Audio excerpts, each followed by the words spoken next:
If you follow my channel for a while, you know that I've been doing Illustrator tutorials for the past few years, and just like anything, there will be times when you'll get bored of using the same piece of software day in and day out. I will share a couple of ideas in this video that hopefully will help you move past boredom whenever the moment comes for you. When you get started with anything, it's fun and annoying at the same time.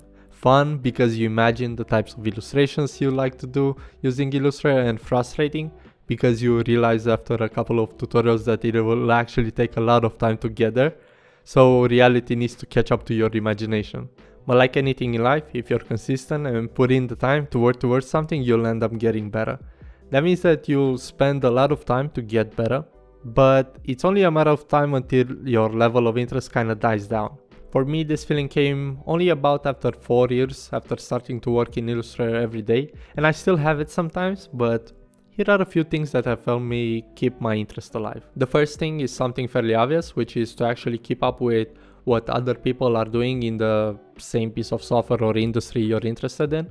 Searching for people that do the same thing as you, in my case looking up Illustrator tutorials on YouTube or even watching those videos whenever Adobe comes up with new features, will actually spark up some ideas that will help you get into it.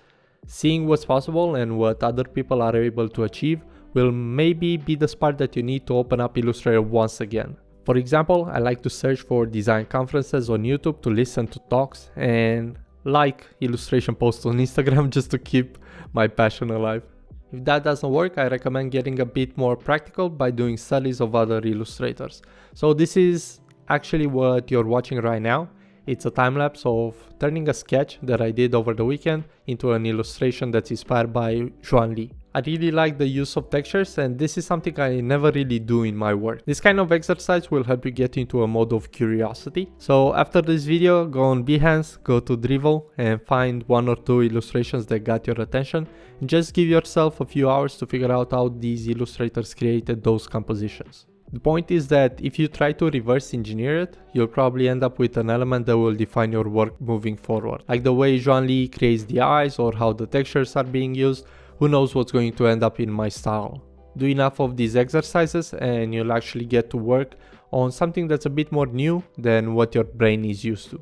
And then for the final tip, this is the one I recommend the most, but it's actually really hard to pull off. And that is to take a break for a while, but here's the kicker. Actually come back and continue your journey. Because most people, once they hit this wall of boredom or whatever you want to call it, will stop and actually stop for good. And like any habit, it takes so much to build it, but only one day to stop. So if you know that you have the self-control, I recommend just taking a break, as that will help you come back with a fresh mind and be more open to learning or even challenging yourself. Let me know in the comments if you have any tips that have helped you bring back your passion in something. I would appreciate if you could like this video. I'll be launching a course that goes over the design process of vector illustrations along with how to make a living out of design. So if you want to be the first one to know about it, sign up to the waitlist. The link is in the description of this video. Thank you for watching, and I'll be seeing you in the next one. Bye!